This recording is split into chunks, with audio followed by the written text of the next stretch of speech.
Hello guys, Solitaire Gamer here, and today I will be reviewing the Asterisk War Season 2. Season 1 left us on a cliffhanger as the tournament was still not finished yet. The tournament concluded in this season. I thought there already weren't a lot of ecchi scenes in Season 1, but in Season 2 there are basically no ecchi scenes whatsoever. I just don't get why this anime series was tagged as ecchi when there are barely any ecchi scenes. Just because the show has fan service at times doesn't mean it is an ecchi anime. Aito learns more about Yula's past this season, but still no major romantic development between the two. I will say though that the fights were even better this season. In the first fight this season, Aito and Yula had to face opponents that had amazing teamwork. The issue in this fight was that Aito still couldn't use his main weapon, Sir Vestia, due to the backlash he got from using his powers in the last fight. I really liked this fight as Aito couldn't just overpower his opponents as his weapon is not strong enough to do that. Yula and Aito made a great strategy to disrupt their opponent's teamwork and knock them out with a surprise attack. The animation during the fight looked great as it looked really smooth. The next opponents Aito and Yula had a fight were the Lee twins, and I thought the Lee twins were interesting villains. Unlike the other opponents Aito and Yula fought up until now, the Lee twins were arrogant and rude. You wanted to see them lose so much. They talked down on their comrades and kept bragging about how strong they were. Not only that, but they were cowards during the fight. They kept running away and using distractions so that Aito's time limit would be up and he would be unable to continue the fight. I thought their attacks were real clever. They used clones, explosions, and smokescreen to distract Aito and Yula in order to waste time. In order to win this fight, Aito had to break his limits and extend the time that he could use his power. Once he did that, he beat the twins by himself. The fight was great, but couldn't he have broken his limits before the fight and not during the fight?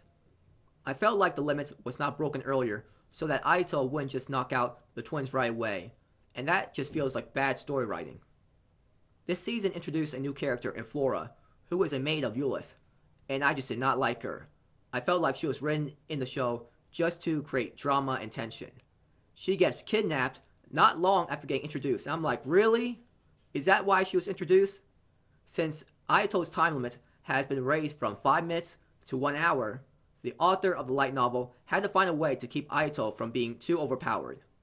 Why not just write stronger opponents for Aito though, instead of finding ways to make him weaker?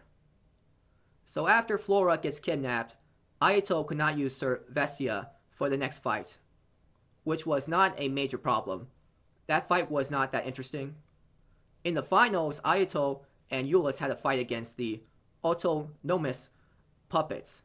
The fight had a great start as Aito and Yula made a great plan to separate the puppets from each other so that one puppet wouldn't be able to protect the other puppet with a barrier. Kirin and Saya had to save Flora in the meantime so that she wouldn't be used as a hostage anymore, and then Aito would be able to use his Sir Veresta. I thought the fight where Kirin and Saya had to save Flora looked really nice. It was an interesting enemy they had to fight. He could hide within shadows and move really quickly. The way Kirin won the battle against him was pretty cool, as she created an illusion of her slashing him in his mind, and then she actually was slashing him in reality. It was a very cool technique. The only thing that had my head scratching was, why did the enemy stop hiding within shadows? He all of a sudden wanted to have a showdown with Kirin. That was really dumb. He could have just won if he just kept doing sneak attacks.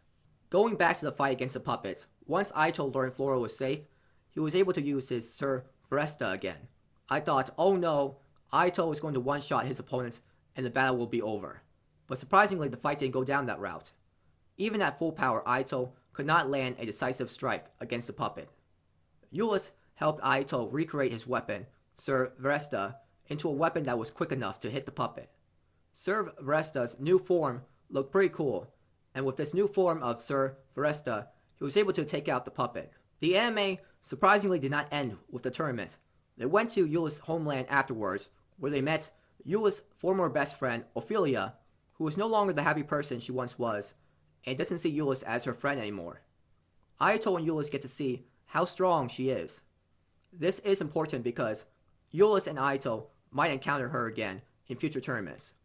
Not only that, but they encounter an assassin who is trying to kill Aito and Yula so that they can't join Claudia's team in the next tournament. The final fight scene was great as the assassin summoned a Hydra. Ayato, Saya, and Euless had to work together to take down the Hydra, and that final attack of Euless burning the Hydra and Ayato finishing it off looked great. It was an entertaining fight. This final arc did leave me concerned though, as the show was hyping up the next tournament. But there is a great chance that there will never be a Season 3. Essentially, we are left on a cliffhanger. It might have been better to have just ended the show after the tournament was over. Why tease another tournament? Season 2 opening was very catchy and had great visuals. The ending was okay, decent to listen to. The music during the episodes was nothing great. There wasn't any song that kept replaying over and over. The animation style was the same as Season 1, and the animation throughout the entire anime was great. I thought Season 2 was better than Season 1, with more entertaining fights. I would definitely recommend watching this season if you already watched Season 1. I give this anime a 7 out of 10. So that's all I wanted to talk about for today. Thank you for watching this video. Have a great day or night wherever you are. And please like and subscribe if you enjoyed the video. And please comment if you found anything interesting in the video.